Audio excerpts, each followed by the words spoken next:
All right, let me share. All right. So here we go. Let me move this. There we go. All right. Good evening, everyone. I'm Mr. Blackwell, and with me as well is Dr. Hott. Good evening. Thank you guys for being with us. And this is our Algebra EOC Parent Night meeting. This meeting is to give you as much information as we can about your child's Algebra EOC that's going to be coming up on May 16th. The only thing that I ask is let's please hold our questions to the end. There'll be a time for questions. So if you have some, you can just jot it down real quick, just for time's sake. Okay, so some quick administrative notes. Can everybody hear me all right, by the way? Yes, thank you. Okay, I'm hoping that the parents can hear me.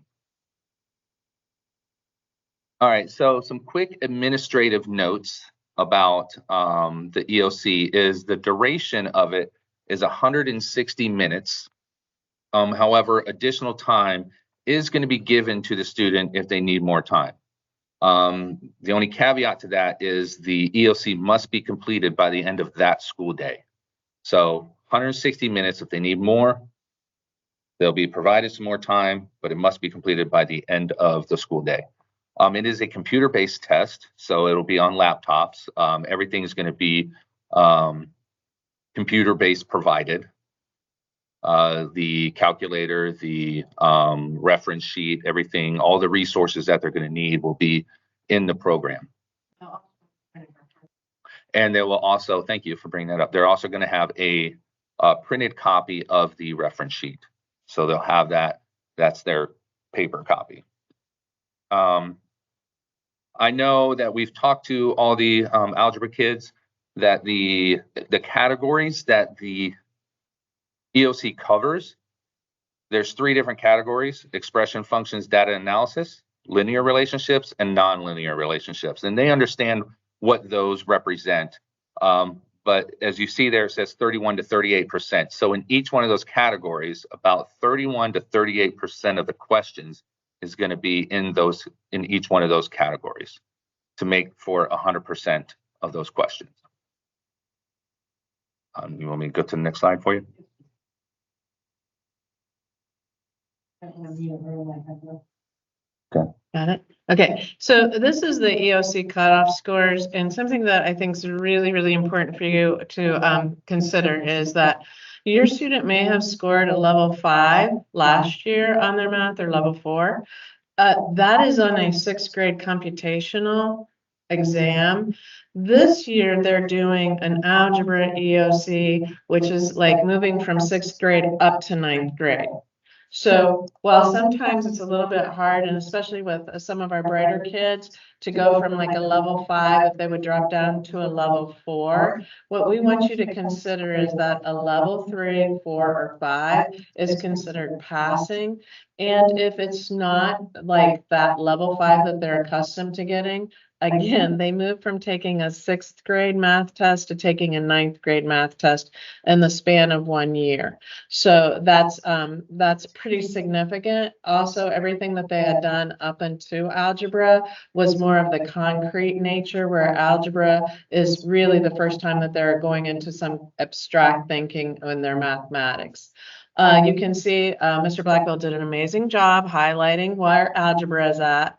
There are different levels of a level 1. There are different levels of a level 2. And then once you hit the level 3 mark, level 3, level 4, level 5, it's just one set of numbers. So the level 3 or higher is where the student needs to meet, where they need to achieve for it to be considered a passing score.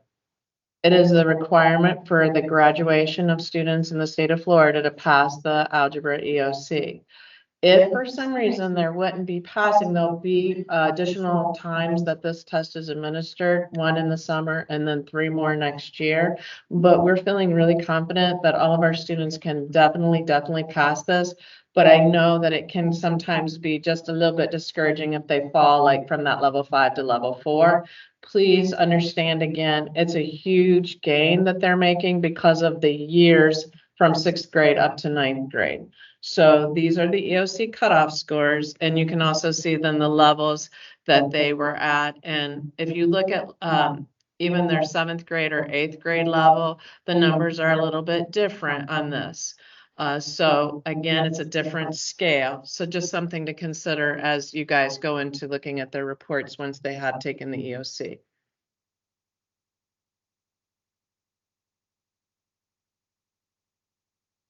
Okay, so some of the things that you can do to help your student, and we feel pretty confident that most of you are doing an amazing job at this because some of these kids are just, well, all the kids are phenomenal.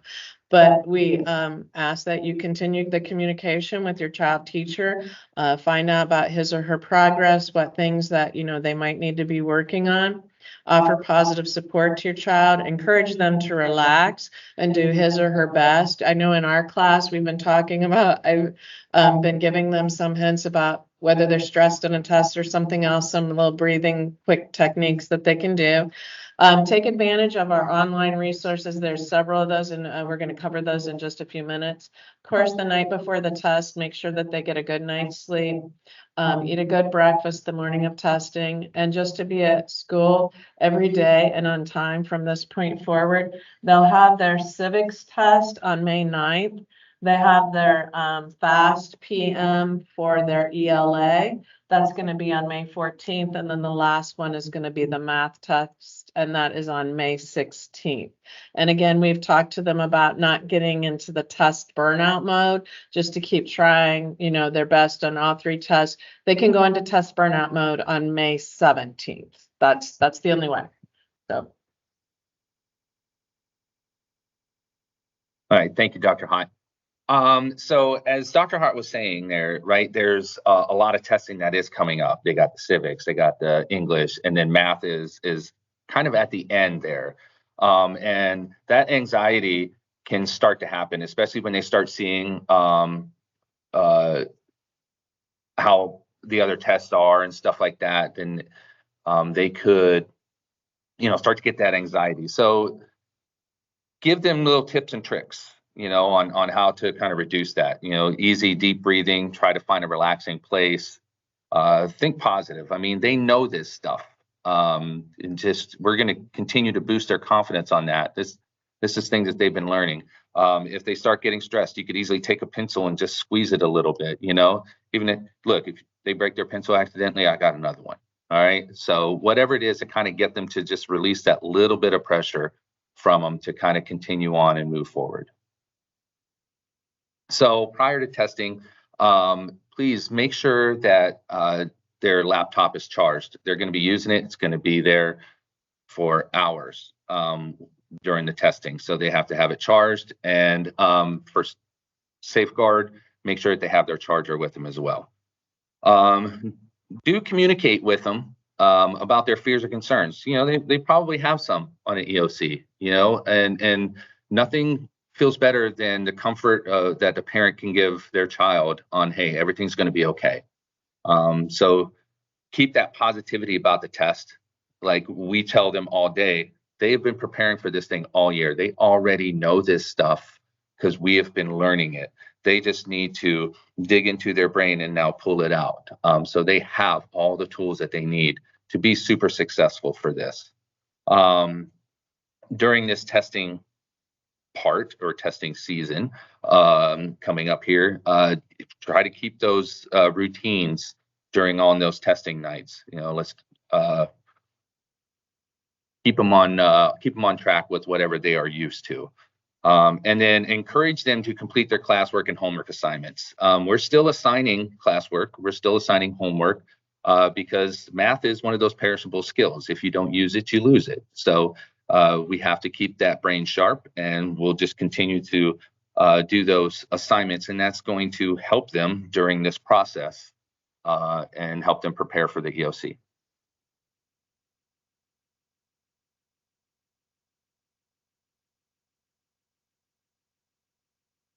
I was about to talk with my mic off. Such a habit with these Teams things. You think we'd be used to them by now. All right. So for our EOC resource prep, practice, practice, practice. So if you look in this first column, and you should have received these via an email from your child's teacher.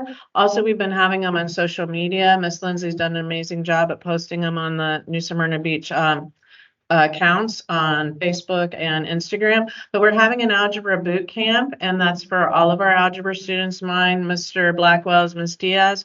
They're going to be Wednesday, May 1st, again, Wednesday, May 8th, and they're going to be on the early release days, so we're running those 3:30 to 5:30. We're going to be practicing different skills. We're kind of trying to do it in a little bit more of a game format, but it is going to be centered around, of course, the benchmarks and the questions that we feel will be the best for the students, or maybe sometimes when we crunch our data, it's the areas that we feel need to be readdressed because of how the students overall have scored. But we're trying to do it a little bit fun because, you know, we don't want them to feel like it's a punishment. We'd like them to enjoy it and to come back both nights. We have had a few questions about some students are in activities outside of school, and if they would have to leave before the end of camp for practice or recitals or music or whatever their situation might be. We understand that. We just ask that you let us know that they're going to be leaving early so we can walk them up to where they need to be. Just double check everything. And they don't have to attend both nights if they have prior commitments. We definitely understand that. We would like them to be here both evenings, but again, what works best for your schedule and theirs. The Big Ideas math, that's our textbook. They have access to that online. Our students have, the 7th grade students have the actual books that they can bring back and forth as well. There are EOC practice sessions that we've posted on the website, the Big Ideas website, online for them to practice with. It's been opened, and I know that we both, and I think Mrs. Diaz has as well, shared so that the student can actually see if they have an incorrect response, what the correct response was is released so that they're able to see it. This is not for a grade. This is just a practice thing that they have. We also have the kiddos on IXL. It's an amazing program. The kids have, we've shown them numerous times, they can go into Performance Matters, check their past tests, their VBAs. They can look and see on those with just a click of a button. It comes up and there's all the benchmarks, what they scored on the benchmarks. And so what we've recommended is those that they've had the most trouble with to go in and practice those benchmark activities on IXL. It also is aligned to their book so that if they're having trouble chapter 9, lesson 3, they can go right in and it gives them some guidance on that and some practice activities. And then there's also the FSA family portal. There is some tips on there. You can see the reference sheet. The kids have seen it here in class. But also, and every time we've tested, they've had access to that so they can get into the practice of that. But there's some practice activities on there as well, and that just some other general information about the EOC. This is the first year the kids have taken an EOC, and their civics is also an EOC. And these, it's a little frightening to hear, but it's all good. This does count. The EOCs in civic and the EOC in algebra will count for 30% of their grade for the year. That's 30% of their algebra grade will come from the EOC, and in the civics, it's the same case as well. Thank you, Dr. Hutt. All right, so I'm going to stop sharing this slide here in a little bit. I'm going to keep it up for just a little bit, but I'm sure everybody already has all of our email addresses. But this is the part where we'll answer any questions that you may have. And if you don't want to bring it up or you remember it a little bit later, feel free to email either one of us and we will get back to you and answer whatever question that is. And if you're shy, you can also put it in chat and we can address it there. Yep.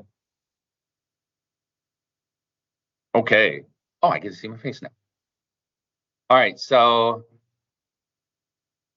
are there any questions that anybody has that they want to kind of go ahead and ask Dr. Hutt and I?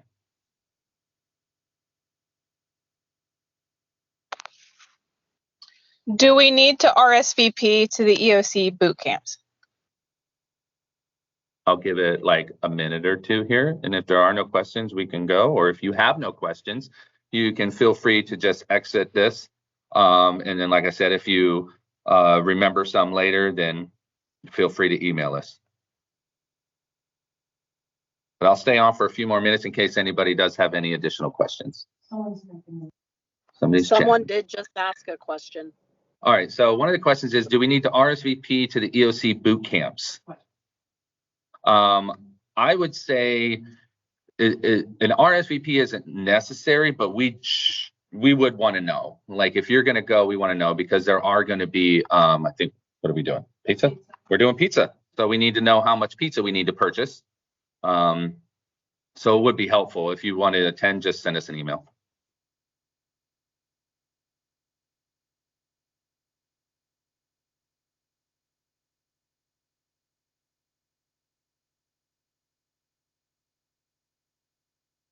Are there any other questions?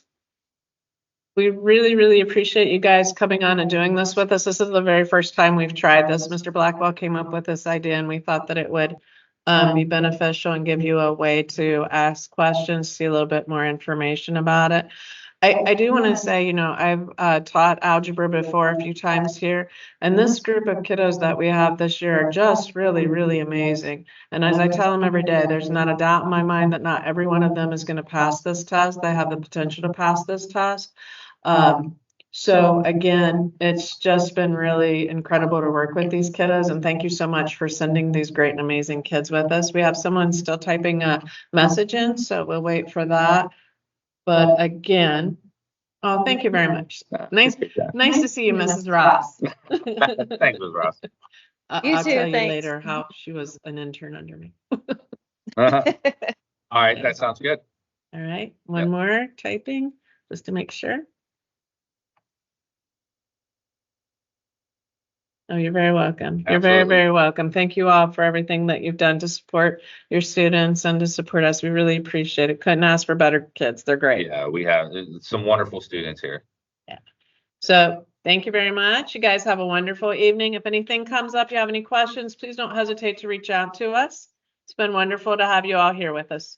If any friends ask about it, this will be, we'll get with Miss Lindsay tomorrow, and she will post it on our Stingray Studio site on YouTube. I don't know if that will happen tomorrow. It might take a few days, but it will be available to other parents if you have any that, you know, would like to see what we've talked about. All right. Thank you guys. Have a great night. Thank you.